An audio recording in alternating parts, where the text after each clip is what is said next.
Hi, and welcome back to this free-for-all Friday edition of Focal Point AFR Talk. Number to call if you want to jump in the conversation, free-for-all Friday. We'll let you set the table. Jessica will be with you in just a second. 888-589-8840. We will take some calls here and the rest of the segment going to the bottom of the hour. This has been Military Bible Stick Week here at AFA. We're encouraging you. Debbie and I are doing this. We're going to underwrite a military Bible stick for $25. You can underwrite one military Bible stick for a man or woman in uniform. All you got to do is call 800-800-2555, 800-800-2555, or you can go to militarybiblestick.com.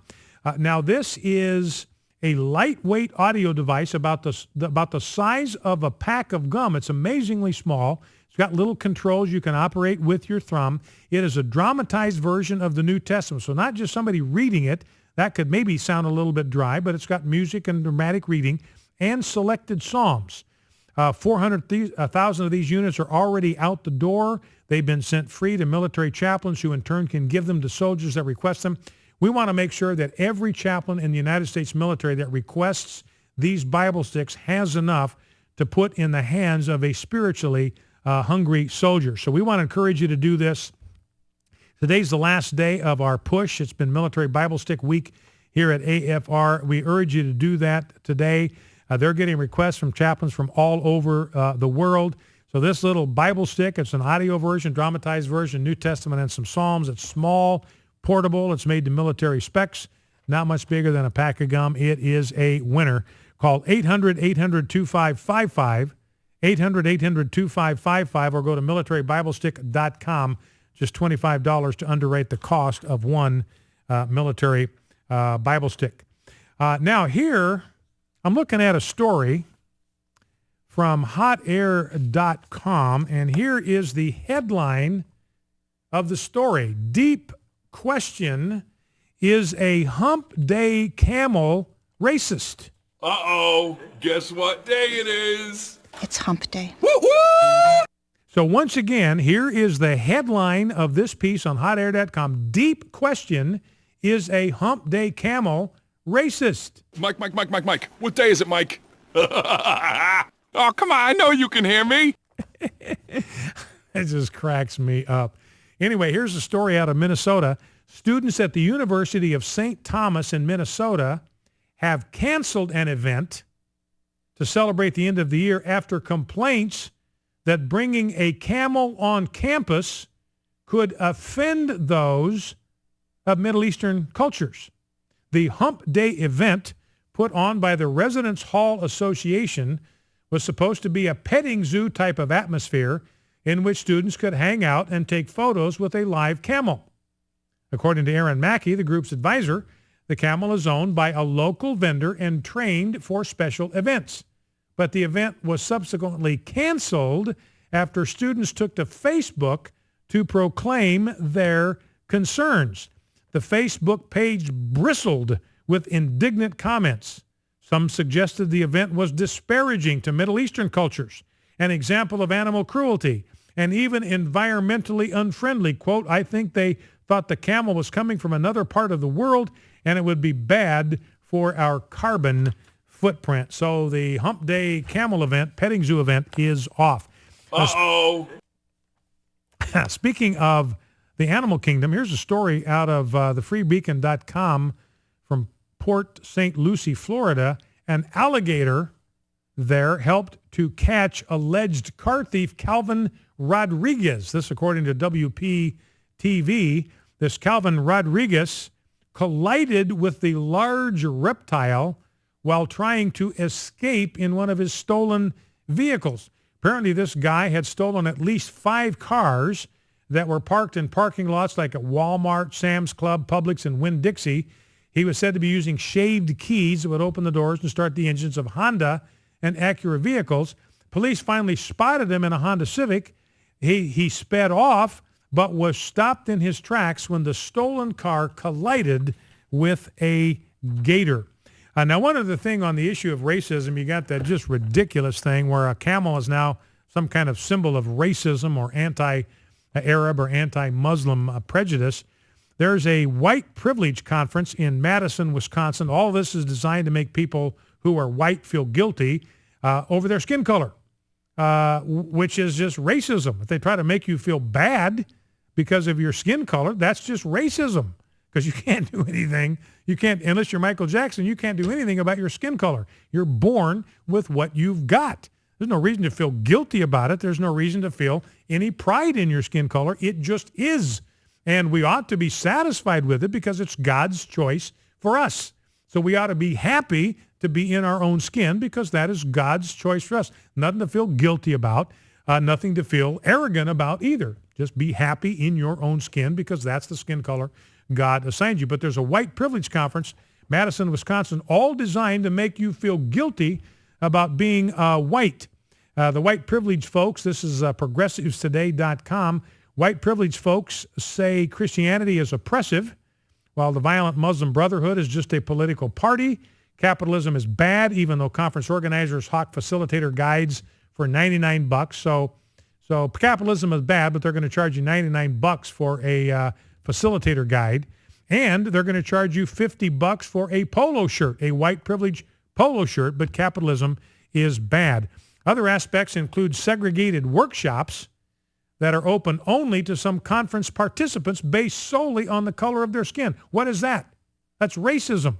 Who's into segregation? Well, the people that are organizing this event. They want people segregated based on skin color. That's racism, ladies and gentlemen. They want certain events that are blocked off to people who have the wrong skin color. What is that? It is segregation. It is racism. Right there in Madison, Wisconsin, supposed to be the most enlightened city on the planet. Perhaps the most ironic and contradictory occurrence was Victor Woods' sweet ride. Victor Woods, one of the organizers or speakers at this conference, so he's the guy that's complaining about white privilege. He drove up to the event in a red Corvette, and he was parked, which was parked in the most privileged spot in the parking lot at the conference hotel, a victim of white privilege, apparently. Now, I said in this segment I was going to talk about Jesus being a capitalist to his core. I forgot that I said I was going to do that, so I'm going to do that in the last segment. So stay tuned for that, and we will get to, that's a column I've written. It's up at rightlyconcerned.com, our blog site. Jesus was a capitalist to his core, and I will demonstrate that when we get to that in the last segment. In the meantime, let's go to the phones. Let's go to Jessica in North Carolina. Jessica, thank you for calling, and thank you for waiting. Number, by the way, 888-589-8840. If you want to jump in, give us a call right now. Jessica, North Carolina, what's on your mind? Yes, sir. I had a comment about the marijuana. Yes, ma'am. Actually, here in North Carolina, I know someone who is close to me who had social service calling them for a certain reason, and the social workers actually told them that if the only thing when they took their drug test, if the only thing that showed up was marijuana, there wasn't a problem. And I thought it was just outrageous because even in my family, the people who have been prolonged marijuana users have at least been diagnosed with one psychological disorder. So what you're saying, Jessica, I want to be sure I understand what you're saying. You're saying that you've seen in your family that there's a connection between marijuana consumption and mental health issues. Is that what you're saying? You've seen it with your own eyes? Yes, sir. Okay. Myself, I tried it in high school, but I never really done it and didn't use it at all very much.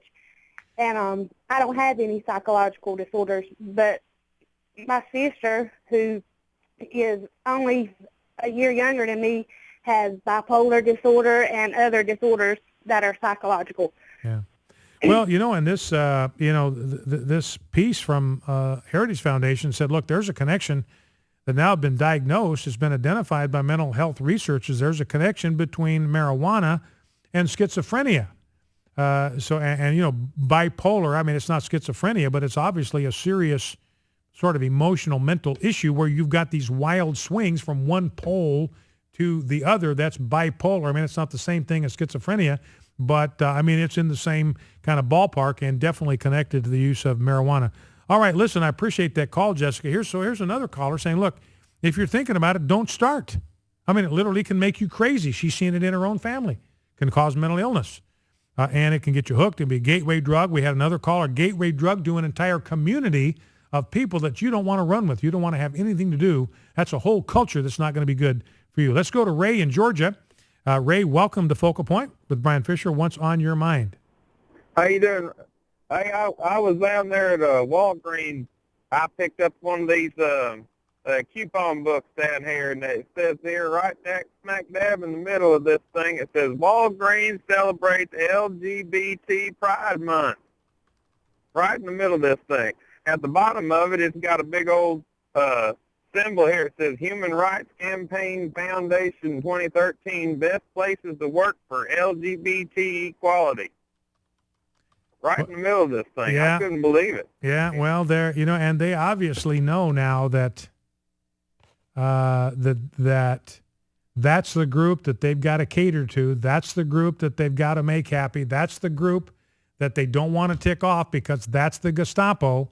You tick them off. You don't do everything they tell you to do. You don't celebrate what they want you to celebrate. They will come after you with pitchforks. That's what the Benham brothers are fighting at. So you got these major companies like Walgreens and others like you mentioned that are now out there proudly celebrating.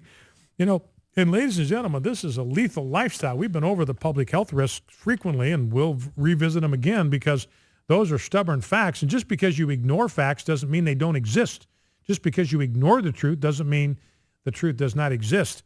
And so now you're seeing more and more, we're coming up on June, which is Gay Pride Month, so expect to see a lot more of this as we get closer to the month of June.